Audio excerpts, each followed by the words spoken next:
What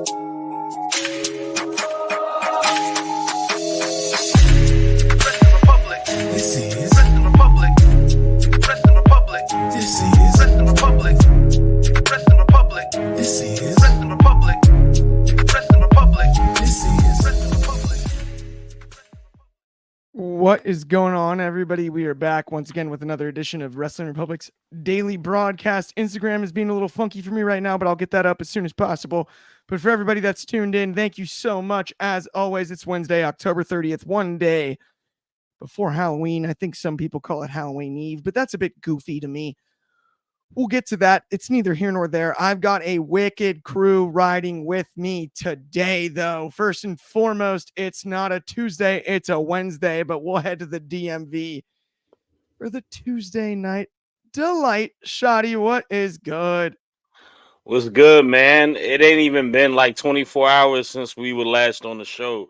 But I'm good, man. I don't really do Wednesdays that often, but the schedule opened up this week. The opportunity came by, and I like to talk about the news, man. A lot of newsworthy stuff is happening. So let's get into it. Absolutely. Let's do. I apologize. I'm sorry. I'm copy pasting and trying to fix this Instagram situation. But while I do so, let me also introduce across the pond the host of the Soul Sessions and a good friend of ours. Soul, what's good today, my friend? Oh, good as always, mate. Bit knackered, but tired. Obviously, this 1 hour clock thing's messed up a lot of people's schedules here. But nonetheless, happy, sorted, ready to get into a fun show. Bits and pieces here on the topic side there, which will be fun. Of course, is also Wednesday, so you know what that means. AEW Dynamite is also tonight, and also at midnight, not a 1 a.m. for me, which is always a win. So I'm definitely going to be tuning in and enjoying this episode of Dynamite, which we will preview later. You get your free hour once a week, right, Soul? And you might as well take advantage of it. Happy Wednesday, no doubt about it. I'm stoked to get into it. I do absolutely apologize to everybody that was looking to tune in on Instagram there. Honestly, not my fault. It was actually a glitch on their end this time, but that's neither here nor there. Schumann Sports with Highbrow already over on Instagram now that we've got that set back up, and Numeron Superfly with Hello as well. Stoked about that. Let's get into an interesting pseudo-controversial topic, which is WID, WWE ID. And it's an independent development program where they've basically selected a number of schools here that are going to be kind of WWE exclusive. It's like a scouting program, which I think is really cool on paper for the WWE, but I've got some strong opinions about it. Speaking of people that have strong opinions about it, I know you do, Shoddy. Talk to me about. Damn, he's going to me right out the gate. Is gonna hurt wrestling or no? I want to hear what your thoughts are. Brace yourself, boys. No, I don't think it's gonna hurt wrestling. I think there's a large scale of people online that are crying and complaining and over exaggerating in regards to the sake just because they feel a strong way about the WWE. And I get it. I understand the fear is that they feel like they're going to, completely destroy the landscape of professional wrestling. I've heard people say monopoly is happening all over again, but I don't see that happening. I feel that, one, the WWE is a business. The WWE is the NFL, the NBA of professional wrestling. Whether y'all want to, agree or disagree on that, that could be people's mantra. But a lot of these wrestlers have a dream, have been growing up watching the WWE, and this gives them an opportunity, a pipeline to get to that direction for it. So I don't think it's a bad thing. I think it's a positive thing for the business at the end of the day. I feel like anything beneficial for people getting an opportunity to get what they want to get is good. I don't think it kills the independence. I feel like the independence, we're talking about God knows how many independent professional wrestling promotions. We're talking about God knows how many independent wrestlers out there. As long as people who support them keep supporting, it should be fine.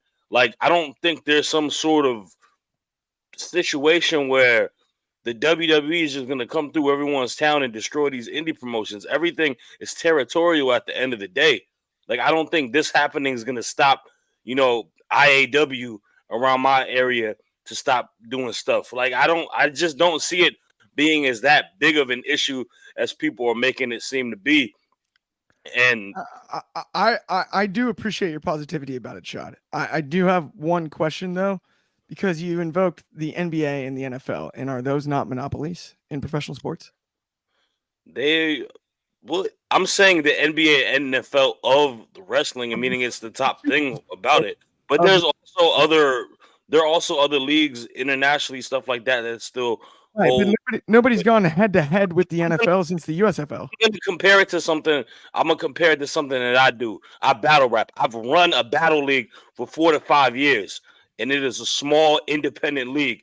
It is one that's a local based league, and we know that a lot of our battlers' dreams are to make it to URL or King of the Dot. At the end of the day, we are a pipeline, a development league for people to get and build themselves to get to the big league. That's just how it goes.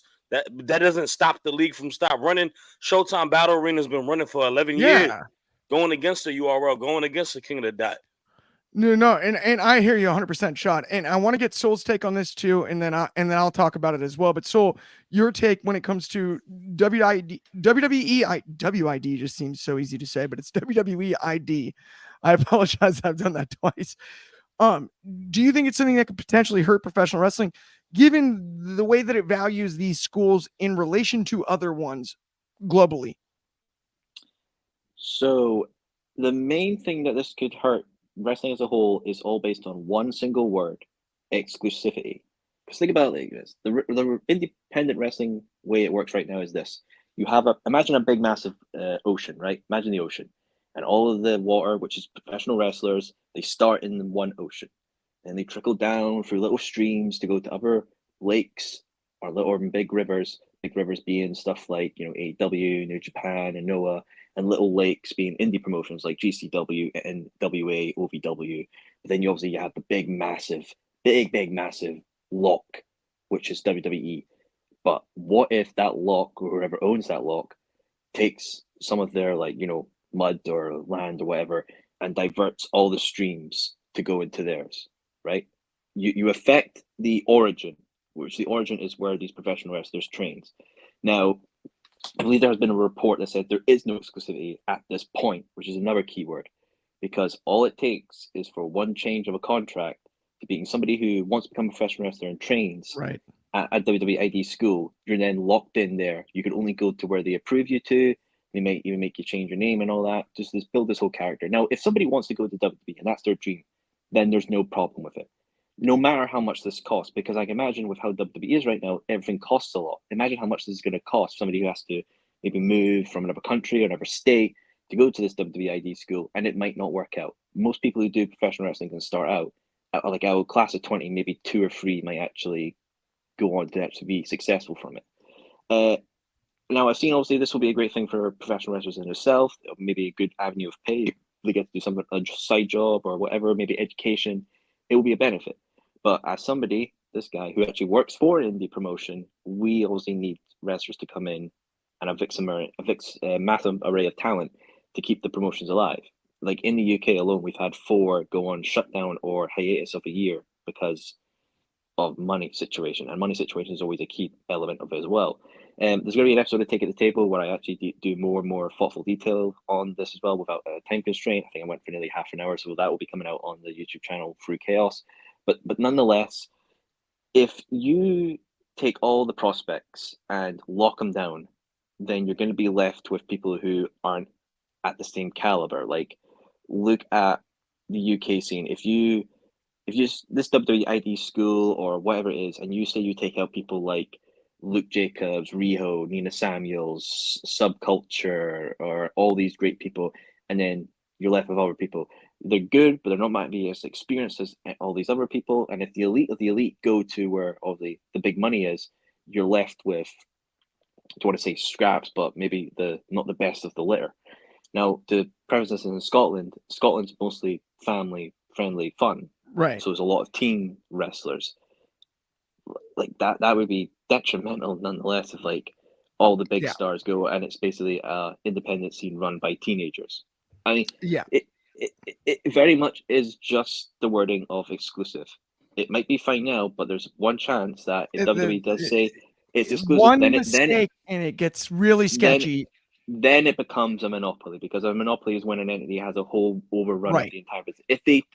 If WWE have exclusive majority over the training, the production of new talent, then that is a monopoly, because they can't go and work everywhere else. So Right now, no, it's not. This is my problem with it. And I'm a lifelong mixed martial arts fan. I talk about it all the time on this show. I'm going to talk about it in the future. But I saw what the UFC did to the independent mixed martial arts scene. I saw what happened when Elite XC, Strike Force, the WEC, companies like that were built on the backs of these small schools, people getting together and training together and all of that. Now, it's a much newer sport and art form than professional wrestling is. Professional wrestling has been around much longer. There is no doubt about that. But if we look at what happened to the territory systems in the past, if we look at then what happened when it was WWE and WCW, WCW tried the power plant. That's different, right? That is one school for one promotion, right? That is exclusive. That's exclusive of exclusive. This is where I run into trouble. There's something about the underdog story and the backstory that I've always appreciated. And I think you should be able to come from anywhere. And if your talent suggests that you deserve the big opportunity, I think you deserve the big opportunity. If all of a sudden you have to pack your bags and move to one of the 5 WWE ID hubs to chase that dream, as opposed to doing it in the gritty gym locally or with the trainer that you came up with or who you learned from, it takes away from business owners, which is frustrating to me. And it's not helpful, because only the elite of the elite are benefiting from this. Whether you're an elite athlete as a prospect, or you are an elite school in the sense that you're in a financial position to train enough athletes to be a part of this program. And that's where I draw the line on this. That's where it frustrates me, because I've seen similar happen in mixed martial arts, and it kills the little guy, and it continues to kill the little guy. And it doesn't mean that WWE shouldn't be able to dig into the indies. It doesn't mean that they shouldn't be able to have affiliate schools. But if you're just looking at a big 5 or a big 6 or a big 4 or whatever it is globally that you have to uproot yourself and move to garner an opportunity, it not only affects the performer, but it affects the small school that can't necessarily house the performer, but can give them great experience. And it will hurt the indies in a sense if the production value trickles down in a way from the WWE, and suddenly we start seeing indie shows with higher production value specific to the schools in the WWE ID program. You talked about exclusivity, Soul and Shad. Your example when it came to battle rap, I think, is awesome, because I don't think the indies are going to be killed by that. But that's my fear, is we get to a stage where it's such a big advantage, it hurts the little guy, the organic wrestling model locally, because you have to pick one of the big 5. You may have started somewhere else, but you got to go there now, right? And you got to learn that system. Otherwise, it's not going to work. My fear is that it leads us to a place where we're seeing too much similarity. If everybody comes from the same school and everybody comes from the same background, we're going to start seeing the same move sets. We're going to start seeing the same stuff. Now, obviously, you can coach different things like that, and you can coach talent differently based on their own particular skill set. But that's where my nervous energy goes when it comes to this. So and I don't think it's the worst thing in the I, world. But I, I feel I feel like the notion is everyone's just harping on what is on Doomsday, and nobody's even talking about the like we're everything is an assumption at the end of the day. Even this topic brought up is, will it hurt WWE? Will the WWE hurt? Will WWE ID hurt wrestling? Right? No one's talking about the ins and outs of what was put in that presser. We don't have a well thought out game plan for all of that. And to your point, okay, they're not working with every single school in the entire world. That's my right? point. And no one's putting a gun to these people's head to say, join these schools that are tied to the WWID. That's their choice at the end of the day. And if they make that choice, it's because they have a dream and a passion to possibly go to the WWE. If that's their dream and passion, then that's good for them. I don't see that being a negative for them at the end of the day. To that point, though, Shad, let's say, and remember, this is a speculative conversation, so it's also benefits those schools tied to it as well. No, but if let's say, as of right now, what it looks like, it's very speculative, right? It's 4 to 5 to 6 schools, something like that, right? That are going to be under that banner. What percentage of wrestlers do you think actually have an opportunity in WWE that aren't a part of those 5 schools once the system is in place? That's my concern. I mean, like I said, what I was told yesterday in the chat, that it's a wait and see type of situation. Everything is a wait and see type of situation. The only reason I'm feeling different about it is because I'm reading off of what was put in the presser. Like, I don't follow all of the shit that the UFC did prior to it, and I'm not pressing off of it. Excuse my French, but I really don't care right now because I feel like I'm being pinned to the back in this debate by everything, bro. What I gotta say as well is history sometimes repeats itself. Look at what NXT UK did to the UK scene. Everybody pandemic, global pandemic. Hang on, right? NXT UK. Everybody went there. Everybody went to NXT UK, and then there were affiliate places you could see NXT UK talent on, like Progress and maybe some other indie shows. But the main hub was NXT UK. Then NXT UK didn't get the love and treatment that it truly deserved, and leading to flaking things. But the UK scene got demolished by that. Look at prime example, ICW. They were a company that were running that OVO Hydro, which is somewhere that WWE runs pretty regularly. After NXT UK, they lost everybody. There weren't training schools at the time that really to facilitate the talent, and they are now running a place that only holds 30 to 40 people. Let's say there was training schools back then, but there were WWE ID schools. And again, this is a wait and see. If this exclusivity thing is there, those talent then can work to ICW and all that. So I'm just saying, we've seen this kind of main monopolizing of where everybody wants to go to a WWE affiliated place, and it affects everywhere else around it.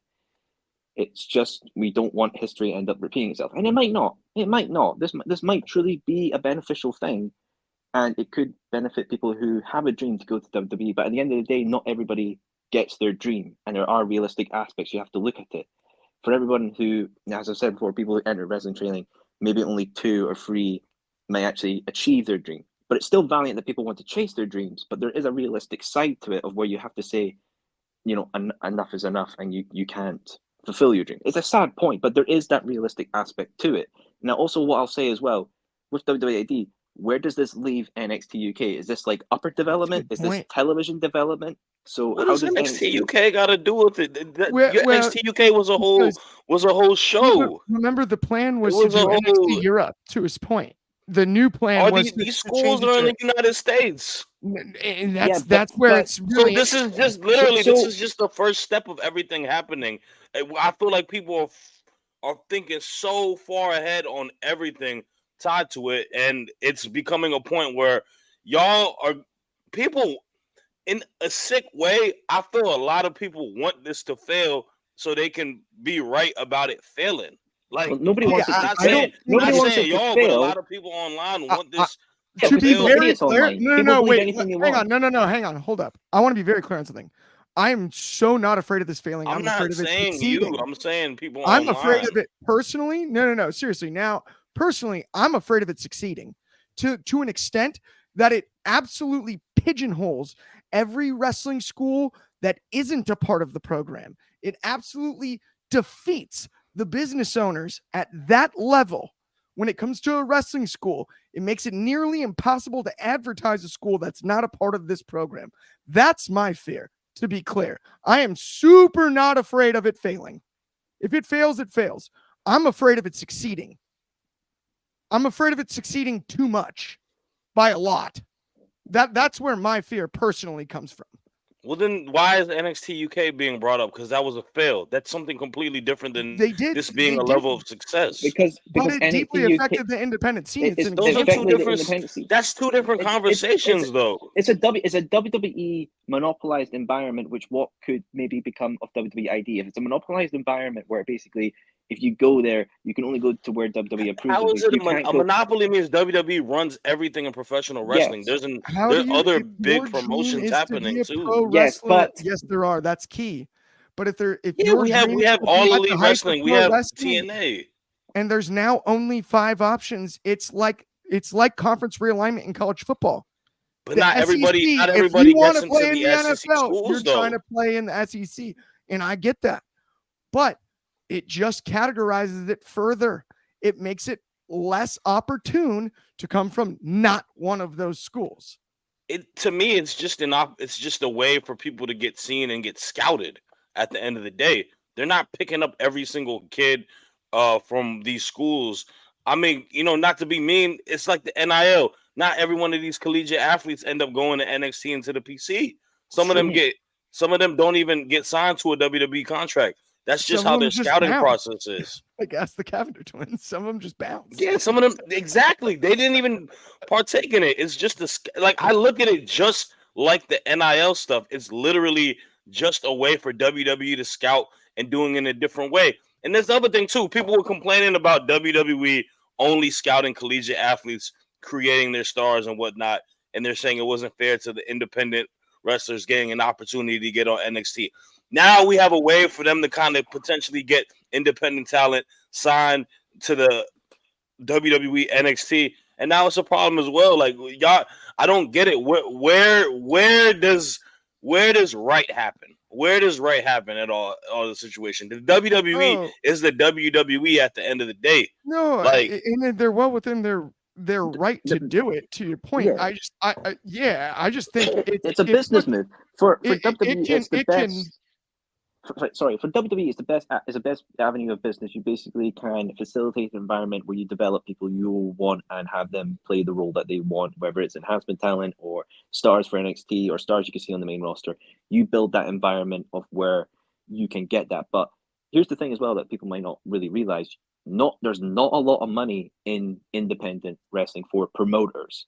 If you're building a company, you usually have a main job on the side. That your main job is your main revenue, and your independent promotion is your hobby, which I've spoken to some independent promoters in the UK about it, that they usually take their main money, build a promotion, and if they're a wrestler, their school is another avenue of income for their promotion. you know what else there isn't a lot of money for? Independent wrestlers, and this gives them an opportunity to make money and get a stable job while doing what they love to do. Aren't you gonna have to pay for the coaching? But it gives them an opportunity to get to an avenue where they do that regardless. But they could get an avenue to the WWE by just being an independent wrestler on the indie scene right now. Yeah, but it's not. How many people are out there though? That's what I'm trying to say. Yeah, like it gives an opportunity to get their eyes on it. Yeah, you know what it's going to be though? It's going to be whoever has the most money to pay for a WWE ID thing. So it'll probably be the most expensive school because of that avenue. So whoever has the most money will get that. Maybe not the best talent, whoever's got the most bang in their buck. But at the end of the day, you can still get to that role. Look, we've seen people like AJ Styles. We'll have to wait and see because like, and it may, if someone is that damn good enough, they will find ways to get them in their schools just so they can get the opportunity. Like that's a whole separate thing on that end. But I officially unintentionally let this become the longest segment maybe in WR Daily history. Let's move on to something a little bit more just like funny and fun. Let's get on to the next one, guys. Let's put that to rest for right now. We'll see what happens with WWID down the road. Sean, I'm going to ask you about this, but I actually am going to go first on this one. Should Conor McGregor go to the WWE? No, I hate McNugget, and I always have. No. Why? I don't know. Yeah, he's super charismatic, and it'd be great. I don't know. Maybe in like a Mike Tyson-like setting from the DX days, I'd be all over that. You know, that is up my alley, but I can't stand McGregor personally. I'm a mixed martial arts fan that is always rooted against him. And I mean, he can barely stay healthy enough to fight. Can he stay healthy enough to take a bunch of bumps in the WWE ring? I don't know, but I do bet he could cut a heck of a promo, Shadi, I got to get your thoughts on that. You want to see McNugget, aka McGregor, in the WWE? Me personally, no. I think Conor McGregor is a scumbag. I think he's a terrible person. I think he's a xenophobe. I think he's a racist. I don't want to see that type of person be on the show that I watch weekly. I don't want to have to cover somebody like that. I think him not having a fight in the UFC for these last few years has been great. He's old. He's washed.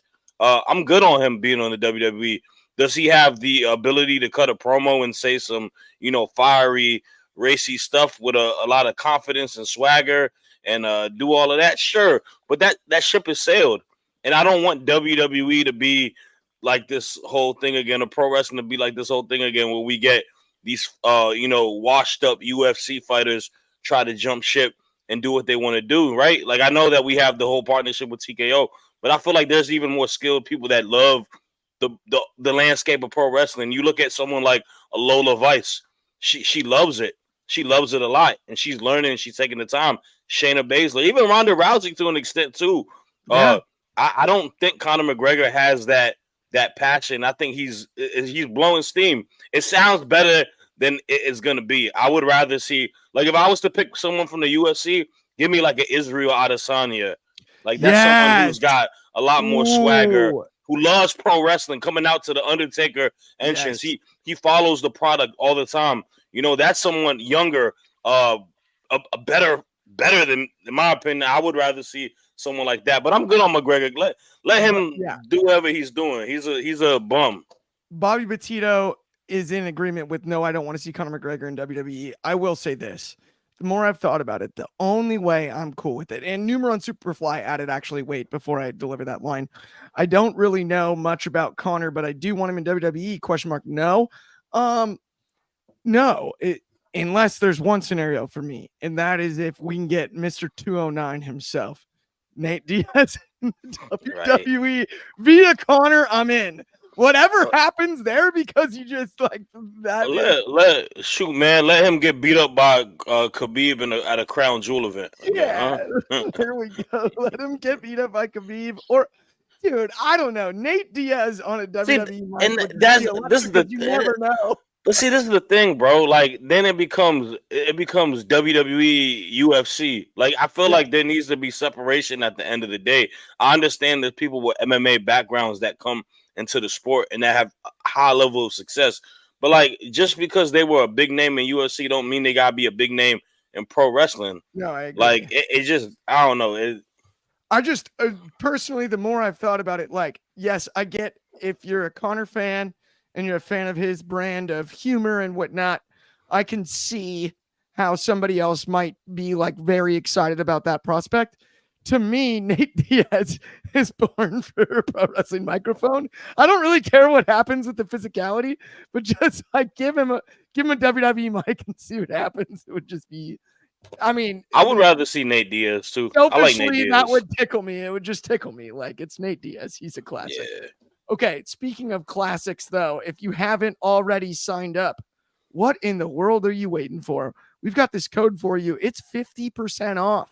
You're going to use Watch Progress 1, first month, Demand Progress Plus, which is not only the home of Progress, but Defy, TNT, many more promotions, all kinds of classics, all kinds of good stuff. What are you waiting for? Use the code, because it's worth it. It's one of the best tape libraries out there, on top of the new live shows that are running right now and are golden. And if you're watching the show, we know you're a pro wrestling fan, so do not hesitate.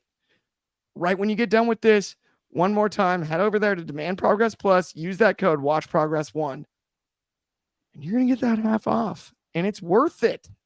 It is absolutely worth it. But speaking of being worth it, let's get into our next segment here, guys. Let's talk about Forbidden Door. And I don't know how this topic joined here, but I see it, and does Forbidden Door feel less special? I'm like, I don't know. It's at Arthur Ashe. It's still pretty cool. It's right after the U.S. Open of tennis, when the venue's open. Still, like, that's Grand Slam, by the way, that I was talking about. Forbidden Door is not that show. Forbidden Door is at a different time of the year. Yeah, it feels maybe less special. I don't know. Soul, talk to me about it. That I whiffed that. Sorry, my brain's elsewhere. No worries. AW boy, he will take the AW lead. Yeah, there's no harm in it though. Like the first of anything is always more special, and the fact with a forbidden element within wrestling is basically other companies working with each other. At the time in 2022 when this first happened, yeah, it was special. It was iconic. But then obviously we've seen TNA working with NXT, we've seen indie promotions here in the UK working over and over, and generally there's more openness with interacting with one another, and that could be looked back because of Forbidden Door and how successful the first show was. It's not like the show's a bit bad. Like one year had Osprey and Kenny for the IWGP US Championship. This year we had Swerve versus Osprey for the AEW World Championship. Two absolute banger matches of it, and obviously Mercedes Moné versus Stephanie Vicure. Obviously next year Forbidden Door is coming to the UK. It was announced in Wembley, and the whole arena erupted. Everybody's excited for it. It's still just an AEW pay per view at the end of the day, with the fun kind of crossover element of it as well. You know, you get to see people like Zack Sabre Jr., ELP, which I hope he's doing well with obviously his diagnosis, Tanahashi, and all these other great individuals. So there's no harm into it, but I think when you struggle to maybe have the New Japan side on level with the AEW side, that will make the show a bit harder to go with. But then again, I think it also makes New Japan having to be a bit tough and competitive to basically build a good sided roster to compare with the AEW side. And that's like, well, hey, you know, we've got Forbidden Door coming up. We need to make our roster look good. Guy on it. So yeah, it's fine. I mean, less special maybe, but still nonetheless a good show. Well, and considering we've seen it before, to your point, I think you're right, right? It's like, look, how can you expect it to be exactly the same as the first time when it's the Forbidden Door that we've never seen opened?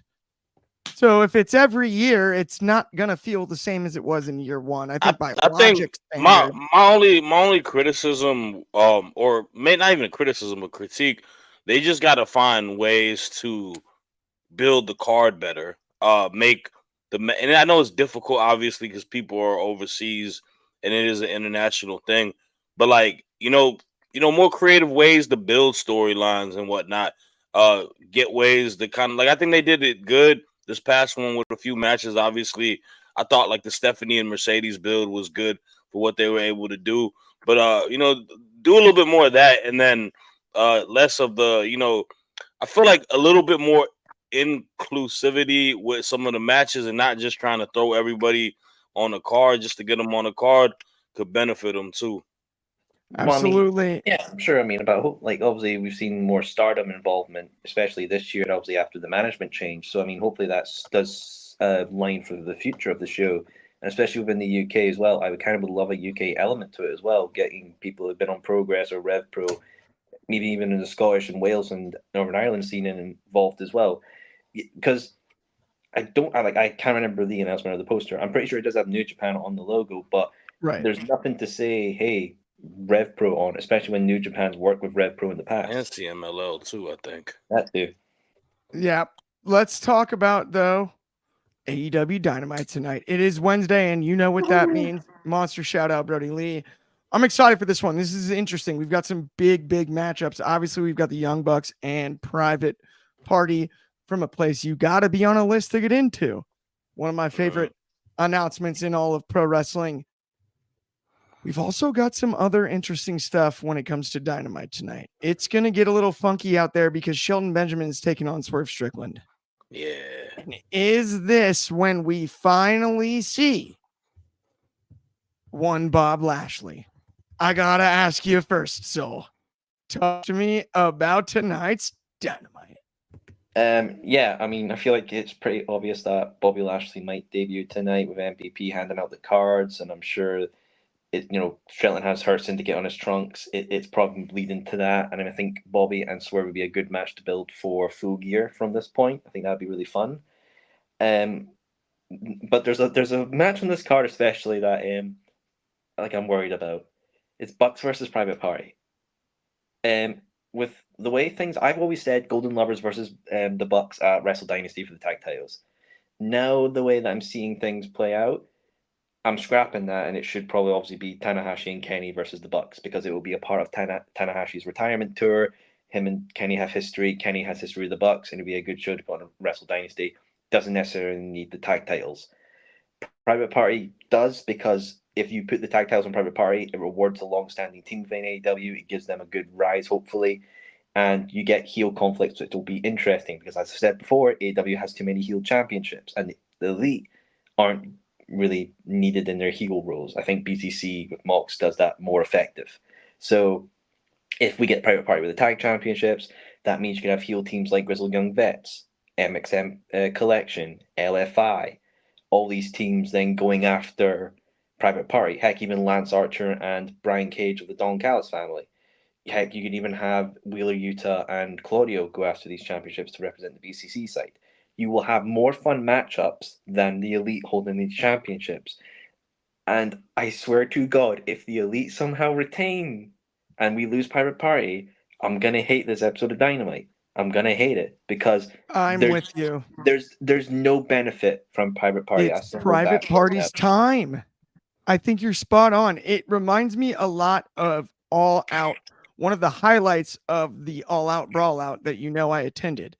Acclaimed versus Swerve in Our Glory. Acclaimed versus Swerve in Our Glory, right? The fans told us who should be the tag champs in that first matchup, and I think they'll deliver upon it once again. Do you agree with that, Shad? They better. If Private Party loses and has to break up, I will be so upset. I don't think having them as individual superstars doing a singles run is necessary. I don't think either guy has kind of built themselves to be someone that needs to be in a singles run. But I also just think they're a phenomenal tag team. They've kind of been there since the get-go of AEW. They've showed a lot of young potential as a unit. They're fun fan favorites, and they bust the ass, man. They definitely grind and do what they need to do. So I think we definitely need them to win tonight. I think it would be just malpractice to have them lose. I think them being the team that's that thorn in the side to the Young Bucks and Achilles heel in a sense is something that's great. So I'm excited for that, especially if they get crowned tonight. I'm super excited for a I was couple about to other ask you matches. about Swerve and Shelton and the Yeah. potential debut of Lashley there. What are your thoughts on that, Shoddy? That was where I was going next. Like Oh right yeah, back. no, you good. My fault. I think it's gonna be a big time match. I think Shelton Benjamin. I compare it to like Vince Carter, right? He's been in the business for a while. We've known him kind of basing off of his athleticism, being able to do high spots and all that from his early career, like Vince Carter was able to dunk. But now he's older. His body's not the same, but he's bigger, he's stronger, and he's kind of elemented a new game. Like when Vince was, instead of banging in the paint, he's gonna kill you from deep. He's a sniper. I feel like it's a new life as a professional wrestler, and I think he's been absolutely remarkable his first two matches. I think him and Swerve is going to be a really good match. And yes, I do think we see Bobby Lashley make his debut tonight. It's time, bro.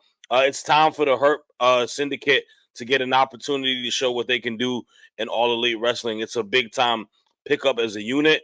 I think they can really, course correct and prove people wrong that didn't believe them. And I think that's when you have that chip on your shoulder. I really think you might get something magical through the process. One other thing I am excited for tonight. I know y'all didn't mention it, but we get to see Adam Cole back in the ring today. Yes. Versus Buddy Matthews. That's going to be an absolute banger match. I'm so hyped for that.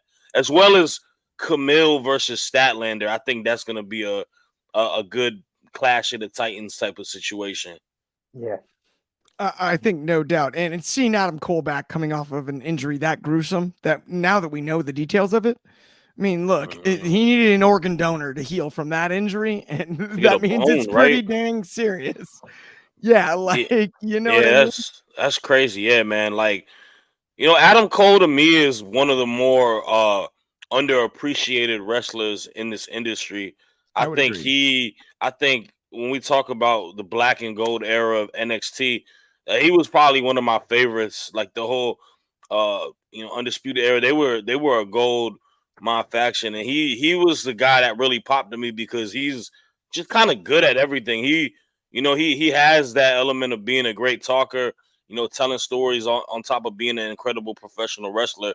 I mean, hell, man, he's the reason why Pat McAfee is wrestling in WWE. People forget during the pandemic they had a whole feud together on NXT and having that whole thing. And I remember watching the Pat McAfee show live when he was, being they were being mean to him and smug with him, and he kind of just goes crazy over there.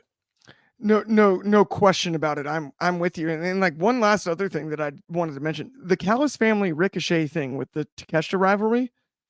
That I'm looking forward to tonight. I hope that they at least give us one more notch along when it comes to tonight's Dynamite, because I think Ricochet and Takeshita one-on-one could be pretty darn electric. Like it could be another match of the year candidate for Takeshita, bro. He got a lot of those this year, and that could very well be another one. Also, I got to see my dog Kyle Fletcher, cut a promo with his buzz cut again. I am super curious about hairless Fletcher. Maybe he goes full bald. Maybe he goes full bald this time. He shaves it all out. I think he goes full Austin. What do you think? So, as a guy who's gone long hair to short hair, most recently of the three of us on this call, what's your opinion on the hair move? Oh, it's spectacular. It's relieving. You save money on shampoo. I fully dig it. I hope he becomes AEW champion sometime next year to face Ospreay. So I think that'd be stunning. But yeah, I love the Pro Star. I'm excited to see what more happens with Fletcher. Okay, it's so funny too that you say that, because as much as I've joked about Kyle Fletcher on this show, and if you watch this program often, I've been like, I don't get him. Who is he? Like, I don't understand it. As soon as he shaved his head, for some reason, a bunch of people were like, why'd he do that? And I'm like, now he's somebody. Now I get it. Like, right? Like, I just was like, no. And it's not just because he shaved his head, but it was like, wait a minute. He's like, I'm sick of being. It's a purpose. I've never seen him do anything with a purpose, and the fact that he has a purpose, and like I said, we had the review show last week. His promo, and not me. I'll be honest with you. I don't know everything to an extent with his relationship with Will Ospreay in the Undisputed Kingdom. Like, I know it to a brief. I knew they were in a faction. I've seen matches and stuff like that, but him just kind of illustrating the whole timeline was freaking great, bro. He cut such a good promo last week. He's really, really good. I'm a big Fletcher fan. Yeah, Fletcher, I had to give up my making fun of him gimmick. I get it now. I mean, Fletcher was pretty much Ospreay's number 2 in United Empire, New Japan. Good run. They met obviously in Rev Pro. I'm pretty sure Ospreay even brought Kyle over to New Japan and really nurtured the boy. So they have a very fundamental history with one another, and I think the chemistry they'll put on will be bloody fantastic. Well, and to your point, to me, I didn't quite realize when I first got familiar with Davis and Fletcher that Fletcher was so much younger, because I saw Davis as the standout, which makes sense because he's the veteran. Yeah. And I didn't really understand that when I first familiarized myself with him. And now when I watch, I'm like, oh, I get what it's about when it comes to Kyle Fletcher. I get it. That makes sense now. And it's the first time I've been able to say that. And I mean it positively, because I've never had an issue with his work bell to bell. Not once. I just was like, who is he? Someone explain who he is. I mean, who knows when Davis will come back? Obviously, he got injured with the tag match with FTR Wrestle Dream. Brutal injury.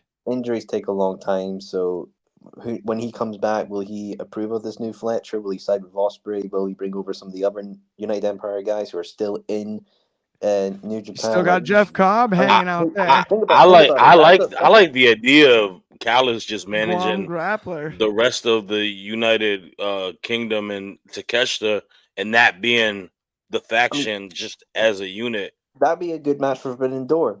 Ospreay reuniting the remnants of United Empire against the Don Callis family. Oh, that'd be absolutely delightful. Okay, by the way, we could probably talk about this for the rest of the day, but that does bring us to the end of the show. Thank you, everybody that tuned in. As usual, smash like and subscribe if you haven't already. It helps us out a ton. On behalf of me, Clark Taylor, Shad, Soul, Everybody at WR, thank you so much. As always, we'll be back same time, same place tomorrow. That's, of course, noon Pacific. That's 3 in the East. Nope, that's a lie. It's different this week. Daylight savings, that's 1 Pacific, 4 in the East, 4 East, yeah. 9 o'clock in the UK, and 10 a.m. for my friends in Hawaii. Thank you once again. Have an excellent Wednesday. Enjoy Dynamite, and we'll talk to everybody soon.